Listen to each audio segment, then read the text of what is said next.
Tonight, we pull back the veil on an era shrouded in shadows and ancient whispers, a time marked by relentless plagues that decimated entire populations, a justice often as crude as the steel of its swords, and thick broths that comforted more from the need for sustenance than for any delight to the palate. Together, we will delve into the true and earthly essence of life during the Middle Ages. Discard for a moment the idealized images of imposing castles rising over green hills and knights in shining armor, riding in pursuit of noble causes. The harsh reality, without the shield of knowledge and fortune, was that mere survival, beyond a single day, represented an almost unimaginable feat, a testament to the tenacity of the human spirit in the face of constant adversity.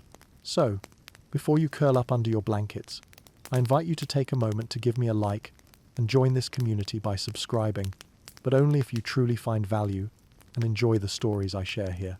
Allow the light in the room to fade until it becomes a soft glow. Perhaps turn on a fan to create that constant hum that lulls the thoughts. And together, let us be carried by the current of time on tonight's journey. Congratulations, your eyes open slowly in the year of our Lord 1340. Allow yourself a moment to adjust to the dimness of your humble dwelling. Last night was, without a doubt, a challenge for rest. Forget about plush mattresses that conform to your body and sheets as soft as a caress.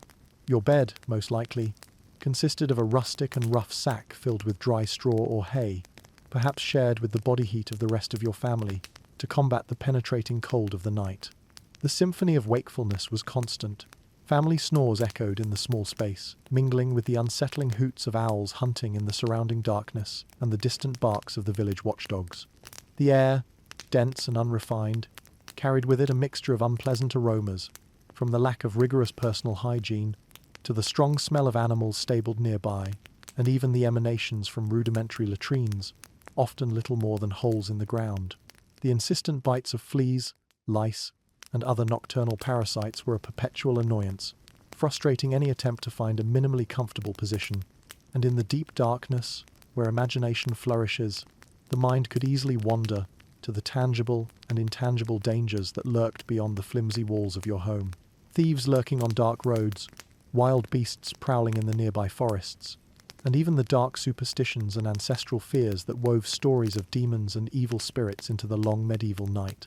A truly peaceful and deeply restorative sleep was an elusive luxury, often fragmented by the cold seeping through the walls, the physical discomforts inherent in the bed, and the omnipresent sense of vulnerability to the elements and unknown dangers. Interestingly, in some regions, it was believed that placing certain aromatic herbs inside the straw mattress could help repel some of these annoying nocturnal visitors, although their effectiveness was, at best, limited. Your eyelids fight against the heaviness of sleep as the church bell, distant but resonant, pierces the morning air. It is the medieval version of an alarm clock, only infinitely louder and even less inspiring of devotion. Your home is a single-room wooden cabin, devoid of windows and with a charming open floor plan where your family, the livestock that provides your sustenance, and a myriad of small domestic insects share the same living space. The smell is a most unique olfactory symphony, a subtle blend of stale beer from the night before, the effluvium of human sweat after a day of hard work, the unmistakable goatish aroma, and something you fervently pray is not mold, although deep down, you know that is the most likely explanation. Scented candles are a distant invention in the future, and even if they existed, their delicate wax would simply melt and mix with the packed earth of your floor. You try to stretch your numb limbs, but a groan from your joints immediately reminds you of your mistake.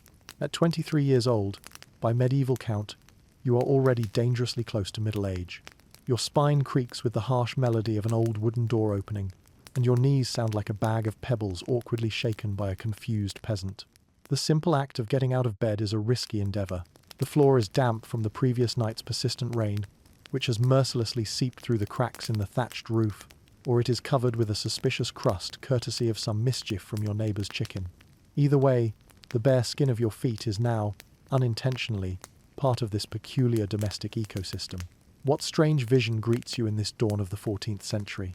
A few inches away, your entire immediate family, and perhaps some distant cousin who has extended his visit until he has become just another piece of furniture, begin to stir with morning stretches and groans. Forget the privacy of a single bedroom, of a simple curtain, offering a visual respite from a sleepy gaze, or a moment of solitude to sort the torrent of thoughts the morning brings. Here, existence is intrinsically communal, shared down to the last and most meager portion of personal space. Your day dawns in this medieval Europe where intimacy is an unimaginable privilege, as an invisible legion of tenacious parasites, furtive rodents sniffing in every corner, and at least 8 other souls share the meager space of your humble abode. And so, immersed in this peculiar cacophony of morning presences and whispers, your day begins. Believe me, considering the lack of space and constant company, the prospect of an interesting day takes on a rather particular nuance. Interestingly, in some rural communities, it was customary for young children to sleep in nest, like beds under the adults' beds, thus maximizing the use of the scarce available space and ensuring a certain warmth during the cold nights. So, with effort and perhaps a pained groan, you managed to drag yourself out of your medieval bed of horrors. Congratulations on that small morning victory. Now, nature's call makes itself felt, and it is not a polite invitation, but an impatient roar that demands immediate attention. It is in these moments that the nostalgic memory of a modern bathroom begins to bloom in your mind. Here you will not find a toilet, nor a porcelain seat, nor soft toilet paper, nor the reassuring flush of a cistern, not even that slightly resentful plunger tucked in a corner. In the 14th century, the simple act of relieving yourself is an adventure in itself, an improvised social experiment, and often a small, crowded, public event. If your destiny has placed you in the peasant class, your toilet will probably consist of a rough wooden bucket placed behind the cabin, which will already be dangerously full due to the intestinal ravages that Uncle Pepe suffered after his encounter with some questionable turnips last night. The aroma emanating from it rivals the most apocalyptic descriptions of hell. Holding your breath as if diving into murky waters, you do what you have to do, and then, here comes the fascinating part, you throw it directly into the street. Yes, you heard right, into the street. You're supposed to shout something like "Gardez-vous" before the contents fly out the window. That is Old French, a warning that means watch out below.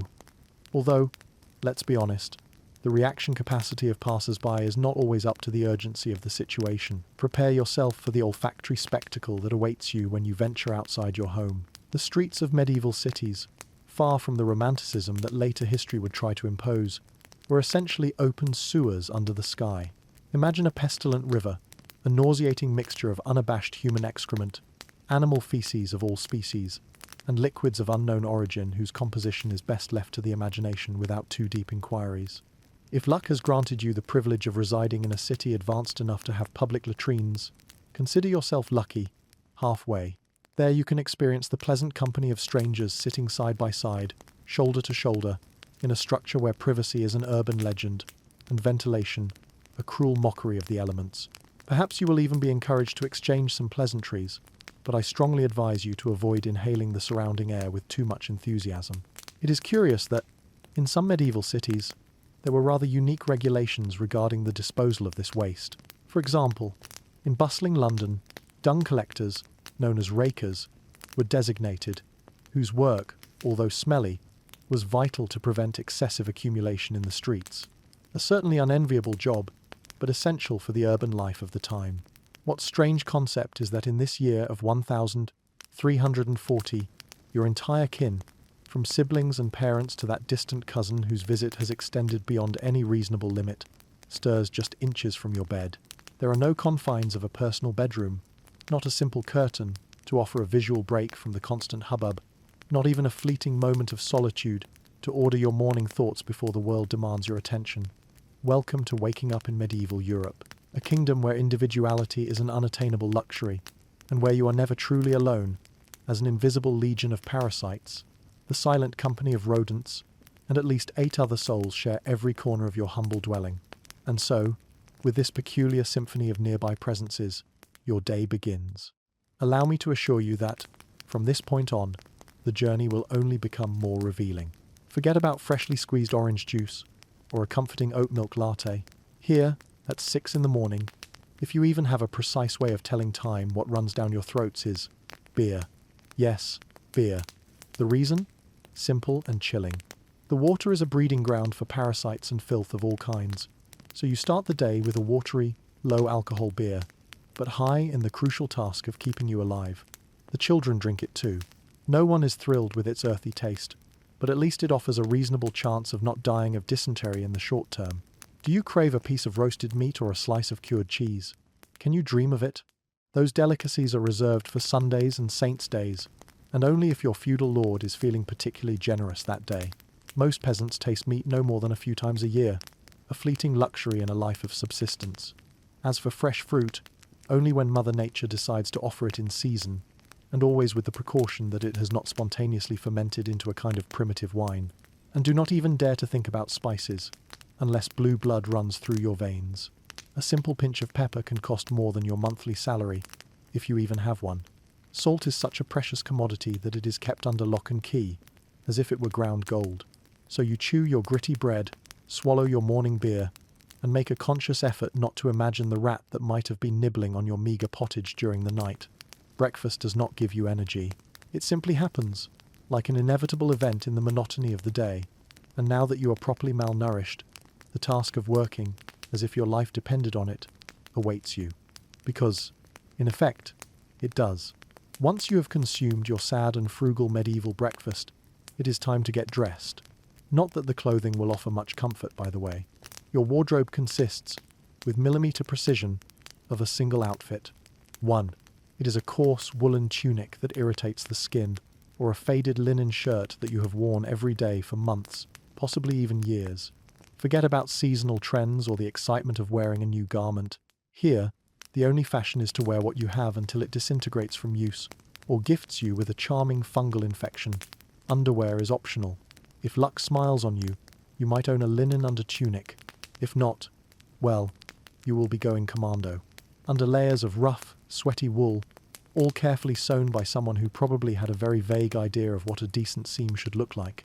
There is also no washing machine, no scented soap, and, of course, not the slightest possibility of finding a dry cleaner. So your clothes are inevitably stained, stiff with accumulated dirt, and emanate an aroma reminiscent of a compost pile that has been left to macerate in a pigsty for several days. Even if you intended to wash your clothes, it would not be a simple task. You would have to haul water from a distant river or well, laboriously heat it over a smoking fire, scrub your tunic against a rough board using ash or homemade lye, and then hang it in the sun, a star that deigns to appear, with luck, about 3 days a year in this unpredictable climate. And do not even get me started on footwear. If you are fortunate enough to own some kind of protection for your feet, it will probably consist of rough pieces of untanned leather, barely sewn together, and offering as much arch support as a slippery banana peel. Most peasants simply wander barefoot through the sticky mud, the omnipresent manure, and what we might call medieval minefields, also known as treacherous sharp rocks and stagnant pools of water teeming with invisible diseases. All this translates into a single painful truth. Your body hates you. You suffer from a constant, relentless itch. Fleas, lice, and bedbugs have established permanent and free residences on your body. Everyone suffers from them equally. Conceited nobles, monks in infested cassocks, children with itchy rashes.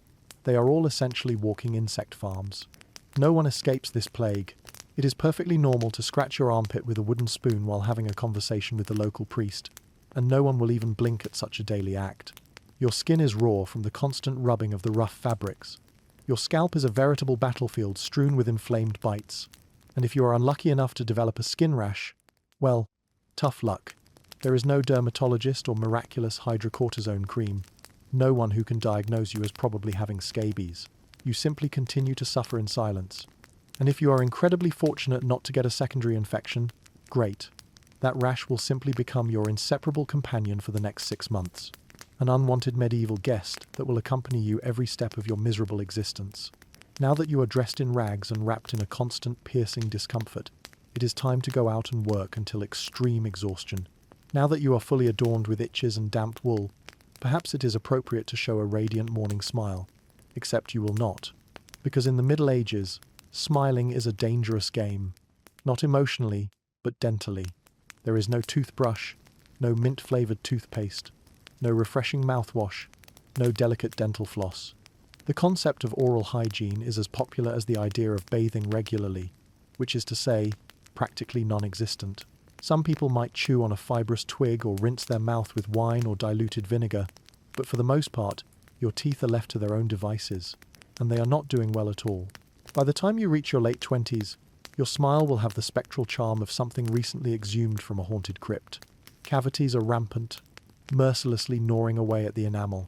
Your gums are swollen and inflamed, an unhealthy purplish red, and those dark spots on your teeth are not mere food debris. That is advanced decay, the slow but inexorable decomposition of your dentition. You have more rot in your mouth than a forgotten medieval root cellar. Sugar, although not yet ubiquitous, is beginning to become more common among the wealthy classes. Imported at an exorbitant cost, it is used mainly in small cakes or as an ostentatious display of wealth. If you belong to the nobility, congratulations, you will be able to rot your teeth at a much faster rate than the peasants. If you are poor, your decay will be slower, but constant, caused by fermented bread, gritty pottage, and years of arduous chewing. Toothaches will become a constant in your life. Get used to them. They are like the medieval weather, always present in the background, a constant reminder of the harshness of existence. It is the kind of throbbing pain that will make you seriously consider praying fervently, drowning your sorrows in more beer, or, in an act of desperation, trying to extract the tooth yourself with a pair of rough tongs. And this is not a joke. That was a real treatment. Dentists as a profession did not exist, but barber surgeons did. Yes, the same individual who cuts your hair with dull scissors also handles extracting your molars by the dim light of a candle, using an iron hook and without the slightest bit of anesthesia. If you have an infected tooth, I hope you enjoy high fevers, because without the wonder of modern antibiotics, a simple dental infection can easily degenerate into sepsis and send you prematurely to your grave over a simple toothache. That is right. What today prompts us to visit the corner pharmacy could be, in the 14th century, the prelude to your own funeral. And the social sphere does not offer much comfort either. Kissing, good luck with that. Halitosis, that morning and evening, and nighttime breath that could knock down a night, is omnipresent. If you are single, your attractiveness is not measured by the whiteness of your smile, but by the extent of your lands and the health of your livestock. In short, your mouth is a perpetual battlefield, and it is losing the war spectacularly. Now that you feel the throbs of your battered teeth, let's go outside, because your real work, the one that will bend your back into a bow, is just beginning. It is time to go to work. Except there is no office with a view, no tidy desk, no revitalizing coffee break, not the slightest possibility of a promotion. Your job, if you are like 90% of the population, is simple and brutal. Not to die while working to ensure someone else's comfort. You are a peasant. Congratulations. Note the sarcasm. That means you till land that belongs to a lord whose face you probably do not remember, let alone your name. You rise with the first rays of the sun and stop only when it sets behind the last hill. Your tools. A rough wooden hoe, a rusty sickle that has seen better days, and the bones that still remain intact in your body. There is no concept of a weekend, no set quitting time. There is only the relentless cycle of dawn to dusk, 6 days a week. Sunday is free, but only if you are not harvesting against the clock, defending your scarce possessions from occasional invaders, or praying feverishly for that infected toe to stop turning a disturbing shade of black. The work is brutal. A constant test of endurance. The fields will be worked by hand, with the sweat of your brow, or with the help of oxen. If you are lucky and rich enough to afford one, you dig endless ditches, sow seeds in hopes of a meager harvest, pull weeds that seem to multiply by magic, and carry water until your spine begins to bear a disturbing resemblance to the letter S. No one cares if you are exhausted to the bone. No one asks about your mental health. Those are concerns of idle nobles or clergy. Well, if fortune, or misfortune, depending on how you look at it, has assigned you the female gender, surprise, your workday is not limited to the fields. You also have the slight task of caring for the children, usually a large brood, cleaning the hut, a losing battle against filth, cooking, often with ingredients of dubious origin, spinning wool to make coarse fabrics, feeding the animals, which often share your living space, and pretending that your husband's inevitable lice infestation is not slowly but surely spreading to your side of the palate. Children start helping around the age of 5. No school, no toys to distract from the harsh reality, just a small wooden rake, and the grim dream of maybe, one day, not dying from a simple flu. And if you are one of the lucky few who is not a farmer, maybe you are a blacksmith, tanner, or cooper. Great. Still, your day is spent working with searing fire, corrosive chemicals, or the smelly entrails of animals, all in poorly ventilated sheds where inhaling toxic fumes is part of the work landscape. The pay is, basically, survival to the next day.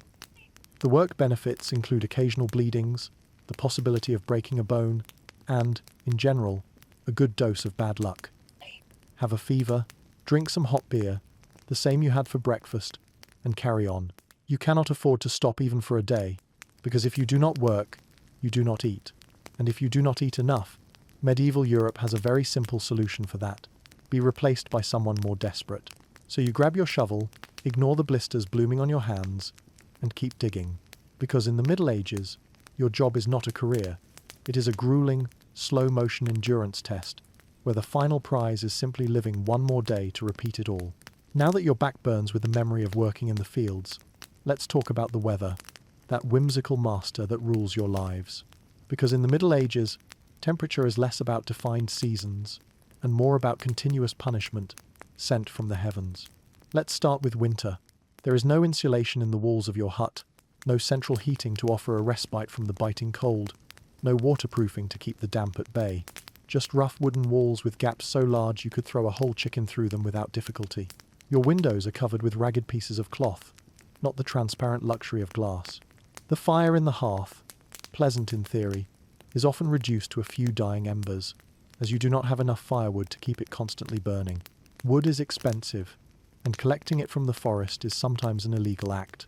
Yes, you could be executed for cutting the wrong branch from the wrong tree, in the wrong forest, that usually belongs to a feudal lord. You wrap yourself in your only damp woolen tunic, huddle as close as possible to the scarce embers, and still, you wake up with the tip of your nose dangerously cold. Your feet are permanently frozen, often damp from moisture seeping from the ground. Your fingers go numb to the point they feel like little medieval popsicles, stiff and senseless. Frostbite is not accurately diagnosed. It is simply considered bad luck or an inevitable consequence of winter. Now, let's fast forward to summer. Sounds better, right? Wrong. In summer, your humble dwelling transforms into a suffocating mud oven. There is no fan to move the stale air, no refreshing drafts, and, of course, absolutely no deodorant to mitigate the effects of the heat. You sweat profusely through your multiple layers of clothing, but you cannot take them off completely, as showing too much skin is considered scandalous and, moreover, exposes you to painful sunburns, bites from voracious insects, and the relentless judgment of a puritanical society. Flies are omnipresent, irresistibly attracted to your unwashed body, and the lingering aroma of last week's goat stew still fermenting in some corner. Mosquitoes buzz insistently near your ears as you try to fall asleep, assuming you can sleep with the chorus of your neighbor's screams and the constant crying of babies. In the fields, the sun roasts you mercilessly, with no sunscreen to protect you, no proper hat, unless you have improvised a rough one from straw, looking more like a desperate scarecrow than a farm worker. And the worst part is, you still have to work under this scorching sun. Heat stroke is not diagnosed. It is simply considered having a bad moment or feeling unwell. So, for most of the year, you are either shivering in your own damp misery, wondering if your toes will survive until spring, or you are sweating profusely through your only pair of socks while your thighs painfully chafe to the raw flesh. And the one thing that never changes, no matter the season, is that your clothes continue to itch relentlessly, your food remains bland, and your next workday is still waiting, relentless and inevitable. Welcome to climate control, medieval style. There is no such thing. Does your throat feel scratchy? Do you long for a breath of fresh air? Do you wish you could splash your face with cold water to wake up from this damp nightmare that is medieval life? Tough luck. In this era, water is not your friend. In fact, it is quietly conspiring to send you to an early grave. Let's start with the basics. Drinking. That nearby stream might look tempting, bubbling and crystal clear, evoking idyllic images from a fairy tale. But, medieval spoiler alert, do not be fooled. Upstream, it is very likely that someone has emptied their chamber pot without a second thought. And if not that, perhaps a deceased pig is peacefully decomposing in its waters. Invisible parasites, a myriad of bacteria, and the entire microbial army of medieval Europe await in every seemingly innocent sip. This is why people turn to beer, even children. But before you visualize medieval infants participating in beer drinking competitions, understand that this was a small beer, with minimal alcohol content, but a high probability of keeping you alive. The brewing process boiled the water, making it much safer than any murky liquid flowing through the village ditch. Wine was another option, if your social and economic position allowed it, and you were not concerned about being slightly drunk before noon. Interestingly, in some medieval monasteries, where beer production was a common practice, rudimentary water purification techniques were developed, although these were exceptions rather than the norm. And what about bathing? Surely water was used for personal hygiene, right? In theory, yes. In practice, a resounding no. You see, in that era, a curious belief prevailed. Bathing, in reality, opened the pores of the skin, allowing dreaded diseases to enter the body without resistance. That is right. Washing was considered a medically risky activity. You were supposed to stay cleaner, apparently, if you never shed that protective layer of dirt firmly attached to your epidermis. Communal bathhouses existed, yes, but they quickly acquired a reputation for being hotbeds of malicious gossip, public scandals, and, on occasion, extracurricular medieval activities of dubious repute. So, naturally, the Church, ever vigilant of public morality, intervened and closed many of them. Even if the idea of a bath assailed you, it was a whole logistical production. You would need to haul heavy water from the well, laboriously heat it over a smoking fire, fill a wooden tub that probably leaked more than it held, and then pray fervently that no one else in the house used it before you, or worse yet, after contaminating your precious bath. And then there was rainwater, diligently collected in open barrels, where birds left their contributions. Insects bred at will, and moss thrived in a damp, dark environment. Sounds refreshing, right? So, whether it enters your mouth, soaks your body, or waters your crops, water in the Middle Ages was less a source of life than a dangerous gamble. One wrong sip, and you could spend your last days sweating feverishly on a straw pallet, writhing in abdominal pain, and mentally reviewing all the questionable decisions that led you to this point.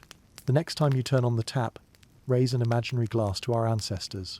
They did not have the luxury of hydrating without danger, so they drank the water. Or maybe they did not. Maybe they just stubbed their toe on a rock shaped like disappointment. Either way, you are sick, you need help, you need a doctor. Tough luck. You live in the Middle Ages where medicine is, in essence, a form of polite torture adorned with a degree in theology. Let's start with the diagnosis, the basis of all treatment. Whatever ailment afflicts you, whether it is a simple cough, a suspicious skin rash, a broken bone from a clumsy fall, or the dreaded bubonic plague, it is invariably attributed to an imbalance in your humours. These four humours, pillars of medieval medicine, were blood, phlegm, yellow bile, and black bile. According to the science of the time, your health depended on keeping these bodily fluids in a precarious harmony, like a kind of perfectly balanced internal soup. Have a fever? Clearly, an excess of blood is consuming you. The logical response, a good bloodletting. That is right. Let's drain your life force into a bowl using a dull blade or a hungry leech that has not had a bite in days. And yes, barbers were often the ones who performed this delicate procedure. Imagine going for a haircut and ending up losing a good amount of hemoglobin in the same session. 2 for 1, folks. Feeling sad or anxious? Evidently, you suffer from an excess of black bile. The prescribed cure, powerful laxatives, perhaps a hot herbal purge of dubious efficacy, or simply fervent prayers, and a cold compress on your forehead while everyone around you avoids eye contact and discreetly begins to carve your coffin. Now, if you are unfortunate enough to break a bone or suffer a deep and unpleasant wound, you are in serious trouble. There is no anesthesia, unless you count the possibility of fainting from pain as a form of temporary relief.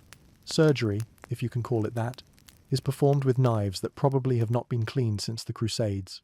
The tools are often heated over a fire, not for sterilization purposes.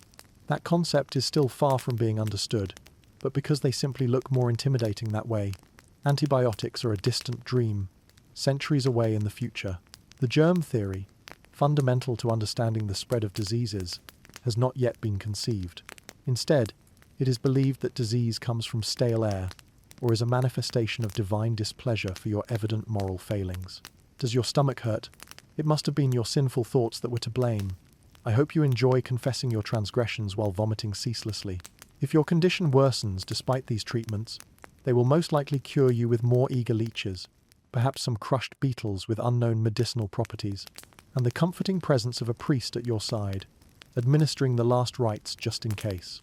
At this point, everyone is preparing for the ultimate cure, death.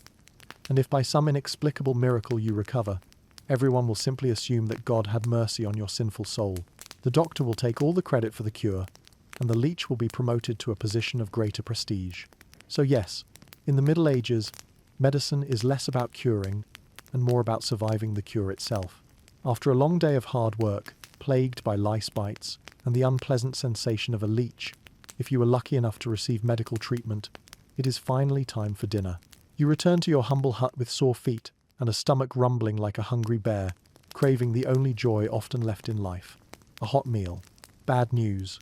Once again, your food is probably conspiring to join the widespread conspiracy to shorten your existence. Let's start with the basics. Food preservation is practically non-existent.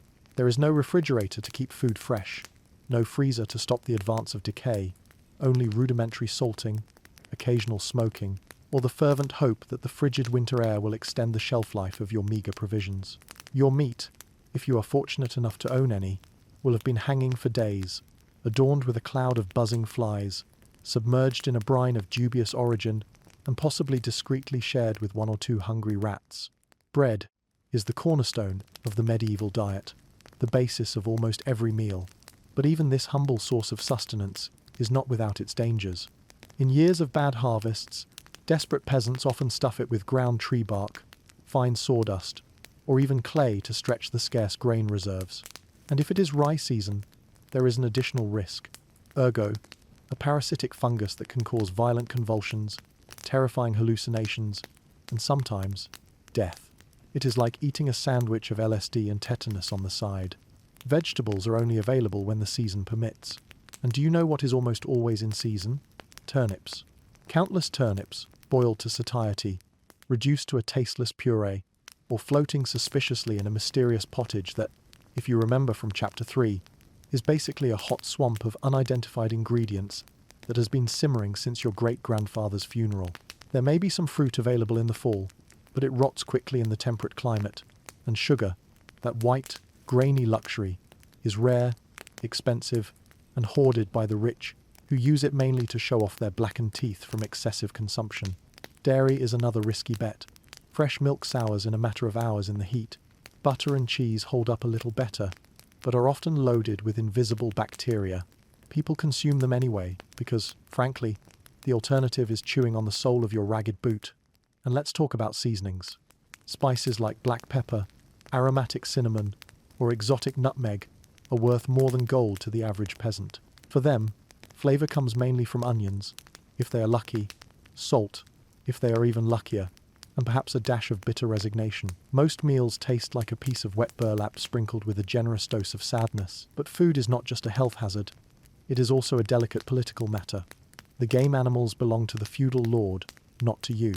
If you are caught poaching a rabbit to feed your hungry family, you could be severely fined, imprisoned in dark dungeons, or even executed as an example to others. That is right. Your dinner could literally lead you to the gallows. So, as you sit down to consume your greyish stew by the flickering light of a smoking fire, remember that every bite is a potential risk. But you eat anyway, because in the Middle Ages, food does not always nourish. Often, it simply tests you. The day comes to an end. You have worked to exhaustion, suffered the inclemencies of the day, and have barely managed to digest that stew of dubious origin that served as your dinner. You might think that the tribulations of the day are over, but do not allow yourself to fully relax, because in medieval Europe, the omnipresent gaze of God encompasses everything. So does that of the local priest, whose moral judgment weighs on your every act, and not to mention your neighbour Agnes, whose viperous tongue would not hesitate to report you for the slightest absence from Sunday Mass. In this medieval world that you now inhabit in your dreams, religion is not simply an aspect of life. It is life itself, the fundamental structure that holds everything together. The Church exerts an iron grip on every facet of your existence. Your calendar is marked by religious festivities. Your laws emanate from ecclesiastical dogmas. Your education, if you have the rare fortune of knowing how to read, is shaped by doctrine, and your birth, marriage, death, and everything that happens between these milestones is irrevocably linked to religious rites and precepts. Think of the church as your spiritual landlord, an omnipresent landlord to whom you are always in debt. Each day is rigidly structured around the tolling of the prayer bells. The bell of your village church rings at dawn, at noon, and at nightfall, not as a simple reminder, but as a divine obligation. Missing prayer is a grave sin. Forgetting to bow when passing a sacred image, a sin. Consuming meat on a Friday, a day of abstinence, a sin. Allowing impure thoughts about your neighbor's wife to settle in your nightly dreams, a double sin. And yes, hell is a tangible reality, vividly described in Sunday sermons. Priests paint it with chilling details: rivers of eternal fire, lakes of boiling blood, demons with sharp tridents, and the heart-wrenching wails of condemned souls echoing for all eternity. If the threat of the black bile does not instill fear in you, the prospect of eternal damnation surely will. You do not have the opportunity to read the Bible for yourself, as it is written in Latin, an arcane language reserved for learned monks, influential clerics, and that noble boy who is too haughty to get his hands dirty with the earth. You depend entirely on the church's interpretation to understand the world around you and your place in it. This means that if the priest decrees that your meager harvest is a divine punishment for not having prayed with enough fervor, well, it is time to kneel with more earnestness and recite more Hail Marys. Tithes, the mandatory delivery of 1/10 of everything you own, are inescapable. If you grow wheat, you deliver wheat. If you raise chickens, you deliver eggs. If you own absolutely nothing, congratulations, you are spiritually bankrupt and financially doomed. Holidays are, in essence, holy days, and the medieval calendar is full of them. Although they offer a welcome respite from strenuous work, they are not occasions for unbridled joy. Attending Mass, practicing ritual fasting, confessing your sins to the priest, and constantly reminding yourself that joy is a dangerous indulgence are the appropriate activities for these days of rest. Questioning the authority of the church is a dangerous act. Heretics are burned at the stake as a warning. Suspected witches are subjected to the ordeal by water, with fatal results in most cases. Blasphemers are publicly flogged as an example, and skeptics are quickly rehabilitated through persuasive methods. So you follow the imposed formalities, sing the hymns, bow reverently, pray fervently that your soul, after enduring this earthly existence full of privations, will finally reach the heavenly paradise, assuming, of course, that you manage to win the favor of the local priest. Because in the Middle Ages, although God may be infinitely merciful, his earthly representative, the church, often is not so much. Interestingly, the omnipresence of religion also manifested in daily life in unexpected ways. For example, the church bells not only marked the hours of prayer, but could also serve as a warning of fires, invasions, or even to signal the beginning and end of workdays in some communities. If you thought the life of a medieval peasant was hard, imagine living that same existence in the skin of a woman. All the filth, the constant hunger, and the omnipresent fear added to the endless cycle of childbirth, social subjugation, and an almost total invisibility. In the Middle Ages, being a woman is like playing on the hardest difficulty mode of a video game, with no health potions to alleviate the suffering, nor a reset button to offer a second chance. From the moment of her birth, a girl's life path is practically predetermined. Marry young, give birth to a succession of children, serve her husband tirelessly, and die exhausted from work and privations. Education is a remote possibility, unless you come from a noble family and are sent to a convent, in which case, your intellectual development stops at approximately the point where you learn to churn butter efficiently and mend a tunic without leaving too many holes. Marriage occurs at a surprisingly young age, often in early adolescence. It is not uncommon to be engaged at 12 and pregnant at 14. It is not about romantic love or personal affinity, but about ensuring the continuity of family lands, increasing the number of livestock, and forging strategic alliances between families. Your opinion on the matter is, at best, irrelevant. Once married, you basically become your husband's property. Your primary duty is to produce male heirs to ensure the lineage, feed the entire family, often extended, keep the humble abode in a functional state, and, above all, not to complain, as any show of discontent could lead to you being labelled a vociferous harpy or worse yet, a malevolent witch. This last label comes with a courtesy drowning in the local pond, or a purifying burning at the public stake, depending on the prevailing fashion in your region. Childbirth is a deadly lottery with alarming odds. There is no prenatal care, no sterilized instruments, not the slightest bit of anesthesia to alleviate the unbearable pain. Midwives do the best they can with the limited knowledge of the time, but even minor complications can mean certain death for the mother, the newborn child, or both. Some women manage to survive 10 or more pregnancies, but many do not survive the first. But do not worry. Once the baby arrives in the world, your workload only increases. Now you have a screaming newborn in a flea-infested hut, and you are expected to breastfeed constantly. Cook for everyone, clean the filth, continue helping with the hard tasks in the field, and also attend to your husband's needs. You have no rest. You are the rest for everyone else. If you are not married, you are an object of suspicion and malicious gossip. If you are a widow, you are considered vulnerable and easy prey. If you are too outspoken or independent, you are considered dangerous and subversive. Women who did not conform to social norms were often accused of witchcraft, especially if they possessed knowledge of medicinal herbs, showed a strong and independent personality, or simply looked at someone strangely on a rainy Tuesday. Even in the religious sphere, your role is limited and subordinate. Nuns lived under strict and claustrophobic rules, forbidden to speak without explicit permission, freedom of movement severely restricted, and their spiritual value was always ranked below that of men.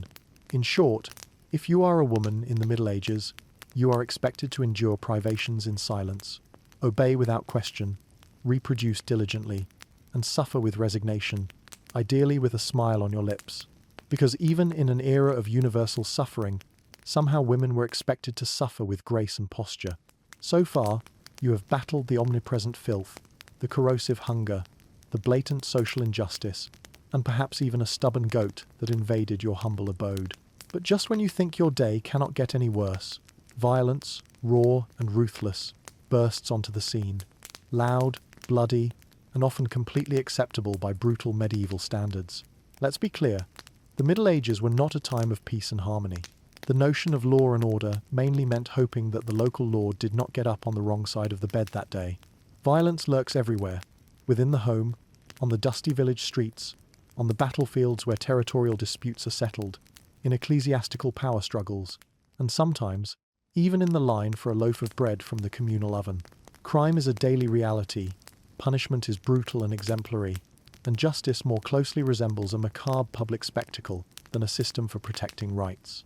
If you steal a meager loaf of bread to feed your hungry family, you could lose a hand as a lesson. If you are accused of lying, your tongue could be pierced with a hot iron. If you are caught gossiping too much about your superior's affairs, you might get to know the scold's bridle, a grotesque metal mask that was fastened to your head with an iron bar inserted into your mouth. A certainly effective medieval correction. Let's say you are accused of something even more serious: heresy, grand theft, witchcraft. How do you prove your innocence against such accusations? By being subjected to torture, obviously. Welcome to trial by ordeal, a peculiar form of justice administration. One of its variants consisted of putting your hand in boiling water to retrieve a stone. If the burn healed without infection within 3 days, you were considered innocent by divine intervention. If it did not heal, you were guilty and faced the consequences. Another equally fair option was to be thrown into a river or pond. If you sank to the bottom, you were considered innocent, though probably drowned. If you floated, you were guilty and would be punished anyway. It is like participating in a medieval contest where the prize is survival and the host is actively against you. And if you are sentenced to death, prepare for a massive public event. Executions are carried out before enthusiastically cheering crowds. Slow and painful hangings, brutal beheadings with dull axes, slow and agonizing burnings at the stake. Sometimes, people even bring food to enjoy the show. It is the medieval equivalent of cable television entertainment. Domestic violence is completely normalized and even considered acceptable. Husbands were allowed, and even expected in some circles, to discipline their wives and children through physical punishment. Street fights were common and could be triggered by the slightest provocation. You could be beaten simply for looking at an arrogant noble's horse the wrong way. And then there is war, always latent on the horizon, local disputes over land, territorial conflicts between feudal lords, religious crusades instigated by the church. There is always someone marching with the intention of sticking a sword in someone else, in the name of God's honor, or simply out of pure boredom. Violence is not a breakdown of social order in the Middle Ages. It is in many ways society itself. Everyone lives with the constant knowledge that life is fragile and ephemeral. Justice is arbitrary, and your neighbor could crush your head with a farming tool over a trivial dispute about a lost pig. So walk carefully, keep your gaze low, and never trust anyone wielding a club with a smile that is a little too friendly. At this point in your medieval dream journey, you have managed to navigate the plague of lice, the persistent company of leeches, the misery of a laundry-free existence, and the constant threat of public dismemberment as a spectacle. But now the final chapter approaches, the most common fate in medieval life, an early, and generally, inglorious death. If in this world of sleepy fantasies you find yourself alive and still breathing after the age of 40, consider yourself practically a local celebrity. They might even refer to you as the old man or the old woman, a title that is less an affectionate nickname and more an astonishing statistical miracle. Let's look at the numbers coldly. The average life expectancy was around 30 or 40 years, but that number was drastically skewed by the terrifying infant mortality rate. Almost half of all children did not live to celebrate their 5th birthday. A common illness, chronic malnutrition, or a particularly harsh winter were all it took to extinguish a young life. With no vaccines to offer protection, no antibiotics to fight infections, not the slightest hope of effective medical intervention. If you managed to survive childhood, you entered adulthood already exhausted, marked by privations and early labor. The workday began as soon as you could stand up straight, and by 25, your joints creaked with the lament of an old abandoned monastery door. You had probably lost several teeth in fights or to infections, maybe a finger in a work accident, and surely most of your original optimism had vanished like the morning dew. Women faced a particularly deadly ordeal: childbirth. It was one of the leading causes of death for medieval women. With no painkillers to mitigate the excruciating pain, no life-saving medical interventions, only fervent prayer, hot water compresses, and the hand of an experienced midwife holding yours, as you bled out on a straw-filled bed. For men, the dangers were different, but equally relentless. Brutal farming accidents, infections that spread rapidly from minor wounds, the blind fury of a drunken neighbor in a trivial dispute, or the random fate of a crusade gone terribly wrong. Even a simple visit to the local market could be a risky venture if you crossed paths with a bored bandit looking for easy victims, or a bad-tempered tax collector. Death could also come silently, spreading like a dark shadow through the plague, which turned entire cities into silent graveyards overnight, or through devastating famine, which could last for entire seasons, decimating entire villages and leaving behind a landscape of desolation, or simply by sheer bad luck, like consuming contaminated grain and spending the last hours of your existence hallucinating feverishly and screaming at the empty walls. And as for funerals, you could consider yourself lucky if you got one. Bodies were often hastily buried in mass graves to prevent the spread of disease, with no embalming to preserve the remains, no polished coffins to honor the deceased, just a hastily dug hole, some prayers muttered to the wind, and a shallow mound of earth if there was enough space left in the crowded church cemetery. So yes, in the medieval era, life was brutal, short, and constantly besieged by death in all its forms, often inexplicable and random. There was no retirement. You simply stopped showing up one day, a victim of the relentless dance of life and death. And speaking of exits, let us allow your dream consciousness to gradually fade, reaching the final chapter of this medieval immersion. The medieval dream fades, so reflect for a moment on how your imaginary day has gone. You woke up in filth, relieved yourself in a smelly bucket, tried in vain to clean your teeth with illusions, almost fainted from ravenous hunger, worked until your spine begged for mercy, suffered the torture of incessantly itching rough wool, prayed fervently not to contract the Black Death, and barely managed to dodge a public execution for the possession of a mischievous squirrel. Welcome to a single day, condensed and slightly exaggerated, in medieval Europe. Still dreaming of becoming a brave knight in shining armor? Think again. That idealized version of the Middle Ages, with gallant knights courting noble ladies in high towers, heroic battles fought with honor, and sumptuous feasts in grand halls lit by the warm candlelight, is a myth carefully polished by fairy tales and romantic fantasy books. In truth, the medieval world was gritty, cruel, and profoundly unjust. Social hierarchy was everything. an unbreakable chain that bound the fate of every individual from birth. If you were born poor, your destiny was perpetual poverty. If you were born rich, congratulations, you had a higher chance of surviving disease and violence. But you were still one bad soup away from contracting dysentery and ending up in a hasty grave. Even the nobles were not immune to misery. Their imposing castles were draughty, flea and smoke-infested stone refrigerators, and their marriages were often cold political transactions, devoid of affection. Sure, they could enjoy a fur cloak for warmth and a glass of watered-down wine, but they also faced a 50% chance of dying in a meaningless skirmish or from an infected splinter. It was not exactly a paradise of luxury and comfort. The simpler times were not simple at all. They were relentless and demanding. Everything took more time and effort. Everything hurt more. And every action, from childbirth to the simple act of chewing a piece of hard bread, carried potentially serious consequences. Life was a constant struggle for survival, not a pleasant leisure. And if you found a quiet moment to reflect, to dream of something better, to imagine a different future, there was not much you could do about it. With no significant upward social mobility, without the help of modern medicine, without the ability to search the internet, what is this strange skin rash? You lived, suffered, worked, and died within a 10-mile radius of the humble village where you were born. But here lies the most surprising and moving paradox.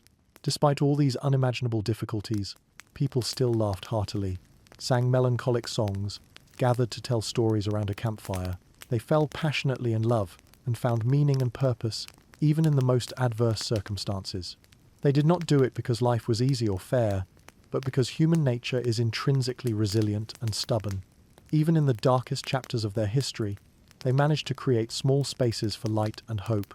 So tonight, as you slide into your clean and comfortable bed, enjoying the luxury of indoor plumbing, antibiotics within reach, and the comforting warmth of central heating, perhaps offer a silent thank you to the modern world and to your ancestors, who fought against rats, hunger, and the yoke of feudalism, so that you would not have to.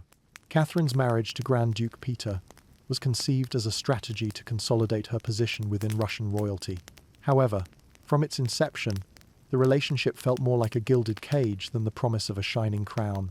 Peter, the heir to the Russian throne, was far from the charming prince of fairy tales that Catherine might have imagined in her youthful dreams. Clumsy in his movements, immature in his behavior, and obsessed with his collections of toy soldiers, he showed much more interest in simulating battles in his private chambers than in the responsibilities of governing a vast empire or in lavishing affection on his young and ambitious wife.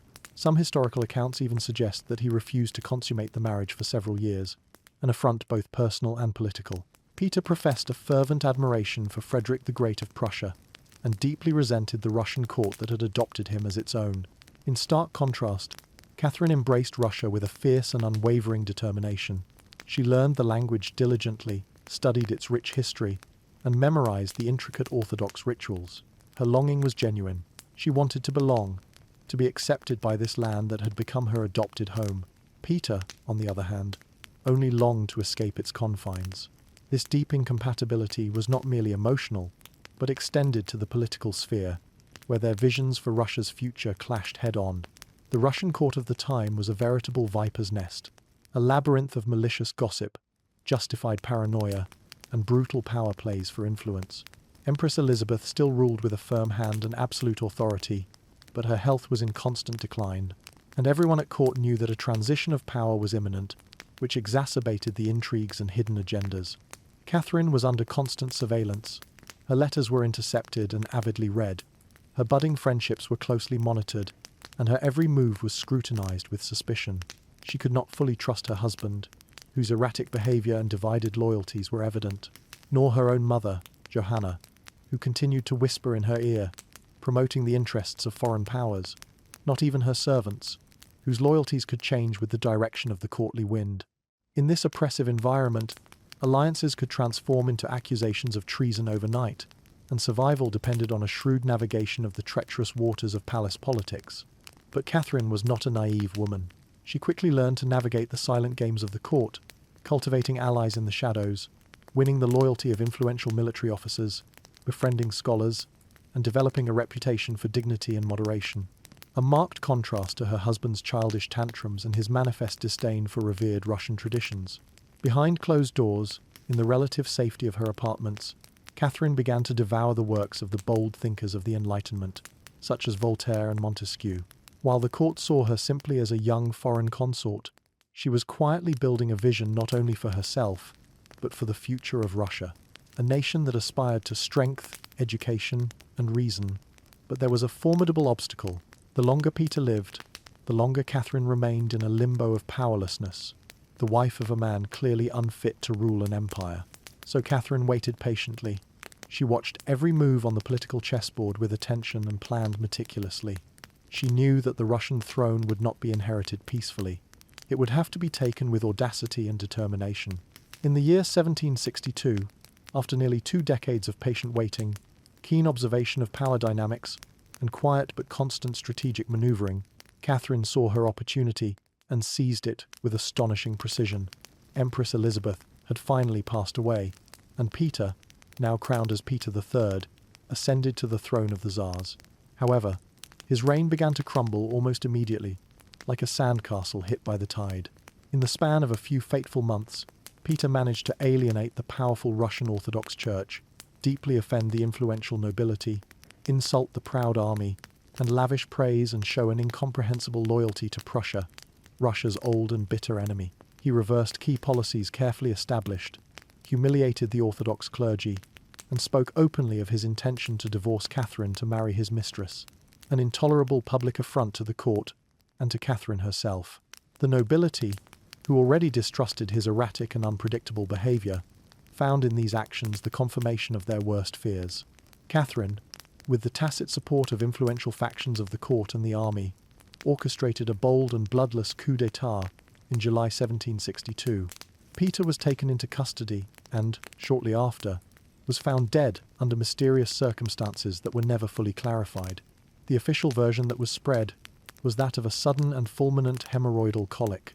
However, in the whispers of the palace corridors, the unspoken truth was much darker. Assassination. Catherine was now the Empress of Russia, not by right of birth, nor by the legitimacy of her marriage, but by her own indomitable will, her sharp political wit, and an audacity that defied all convention. It was an unparalleled precedent in Russian history. A woman born into an obscure German princely family, with no legitimate dynastic right to the throne, had seized power of the vast Russian Empire without fighting a single pitched battle. But her real challenge was just beginning. Now she had to transform that bold seizure of power into a lasting legacy. Would Russia finally accept her as its legitimate ruler?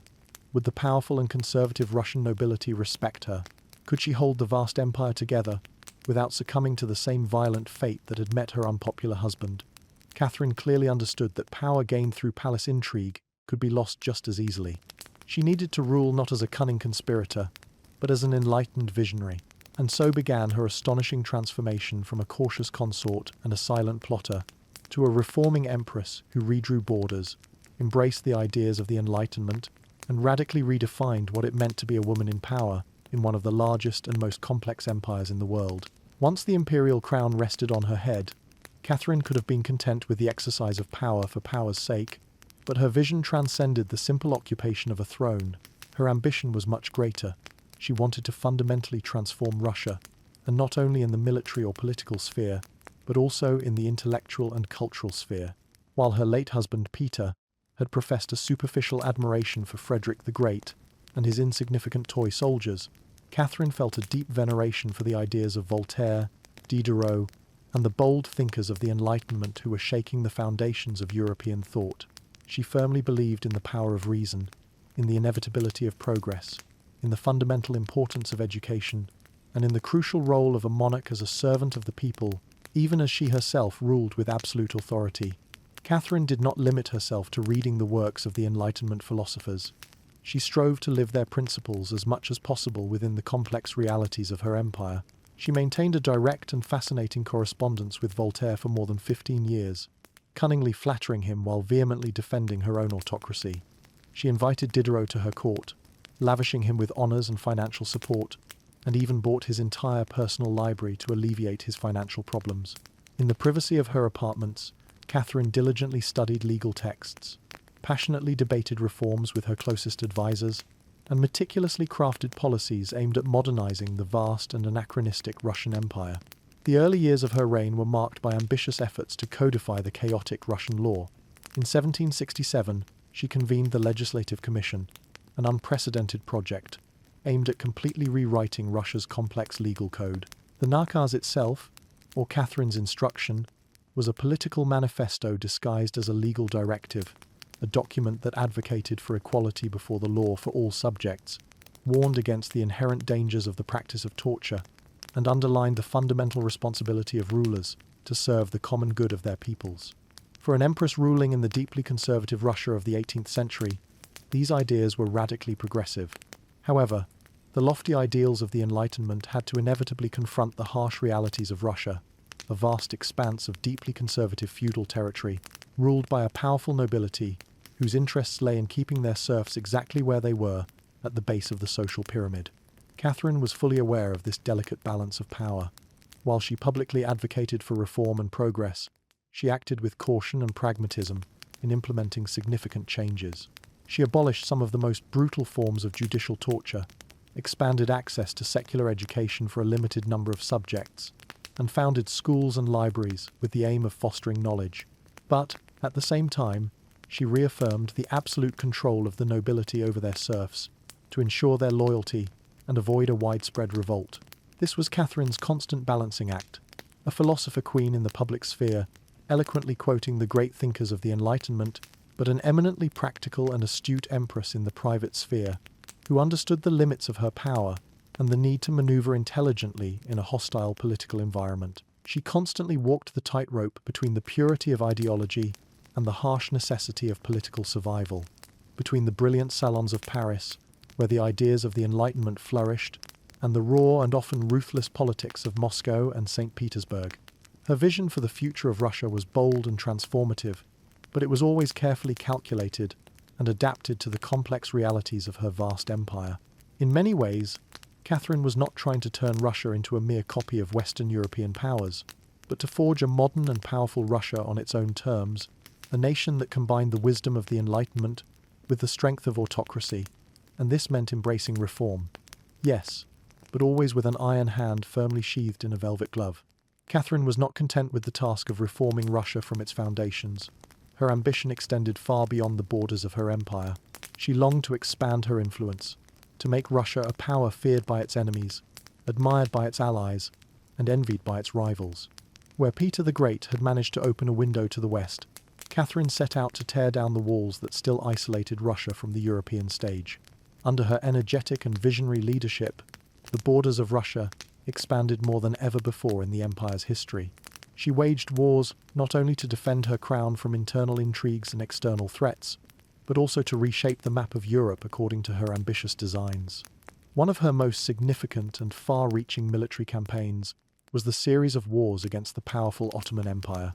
These wars, fought in several waves throughout the 1,760 and 1,770, were not simply about the acquisition of territory, they were a struggle for strategic influence in the Black Sea region and the Balkans. Catherine saw herself as the legitimate liberator of the Orthodox Christian peoples living under Ottoman Muslim rule and as the natural protector of Eastern European interests against Ottoman expansion.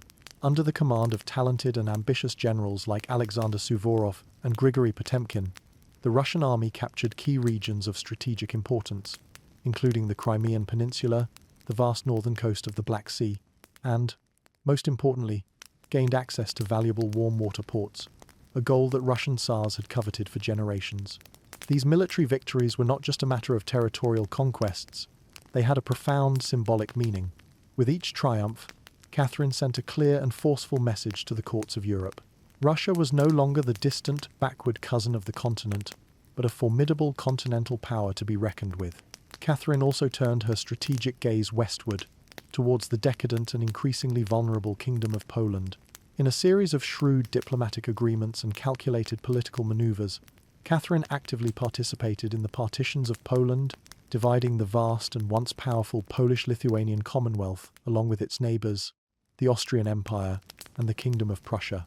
By the end of the third and final partition in 1795, Poland was wiped off the map of Europe, and Russia claimed vast expanses of new lands and millions of new subjects, further extending its influence into the heart of the continent.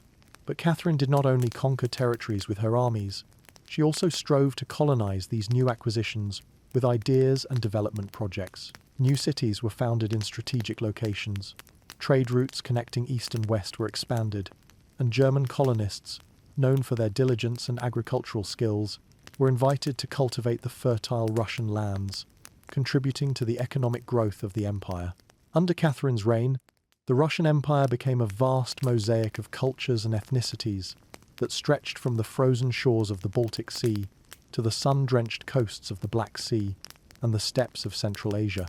And throughout this process of expansion and consolidation, Catherine remained the central force, reading detailed reports from her generals and governors, issuing precise orders, and personally overseeing the configuration of her ever-growing empire.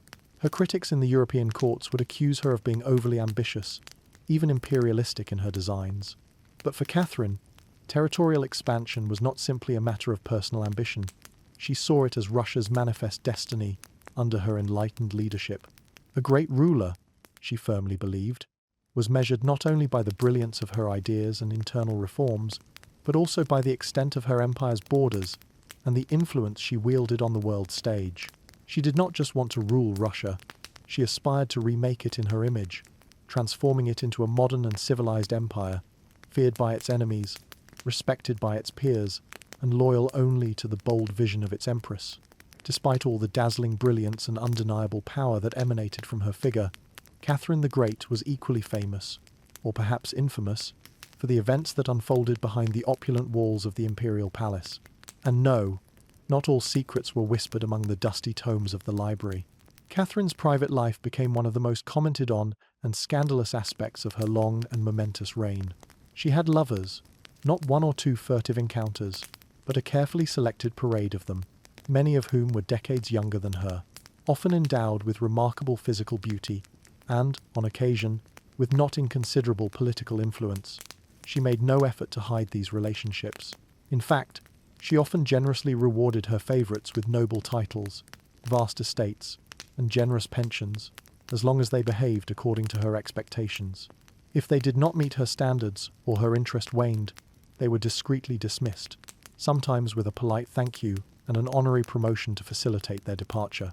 Among this eclectic group of lovers, Grigory Potemkin stood out, a man as intellectually brilliant as he was bold in his ambitions. His relationship with Catherine blurred the conventional lines between passionate romance, political intrigue, and a true partnership in governance. Some historians have even speculated that they may have secretly married, although definitive evidence remains elusive. Together, Catherine and Potemkin shaped crucial military campaigns, pushed ambitious colonization projects for new lands, and oversaw the profound transformation of southern Russia. Potemkin was not just another lover. In many ways he acted as her co-ruler, sharing the weight of imperial decisions. However, puritanical Europe could not overlook the scandal surrounding the personal life of its powerful empress. Malicious gossip swarmed through the courts, and satirical pamphlets portrayed her as a lustful, insatiable, and even mentally unbalanced woman. And after her death, the rumours only intensified, the most infamous of all being a completely false and grotesque story involving a horse, viciously spread by her numerous enemies to defame her legacy and tarnish her memory. But why this morbid obsession with her private life? The answer is simple. Catherine was a woman who wielded power without apologizing or seeking external validation. And in a world dominated by men, where female rulers were expected to be saintly virgins or tragic submissive figures, she flatly refused to play either of those pre-established roles. She lived, loved, and ruled on her own terms, and that defiant independence made her a dangerous figure in the eyes of many. Ironically, while her critics painted her as an immoral and licentious woman, Catherine herself was deeply philosophical about the nature of love and sexuality. She believed that pleasure was an intrinsic and natural part of human existence, and that personal relationships did not have to threaten a ruler's public responsibility. She managed to separate the sphere of emotion from the sphere of governance with surprising clarity, a feat that few male rulers in history have managed to equal. In reality, her love affairs often had an underlying strategic component. She surrounded herself with loyal, capable, and politically useful men, whose skills complemented her own. And when these men ceased to be useful or her interest in them faded, she let them go with grace and generosity, usually with a kind smile and a considerable pension. Catherine's love life did not weaken her rule. In many ways, it was an integral part of her strategy to stay in power and surround herself with reliable allies, a complex mix of passion and political pragmatism that made her unforgettable, an object of envy and at the same time feared by many.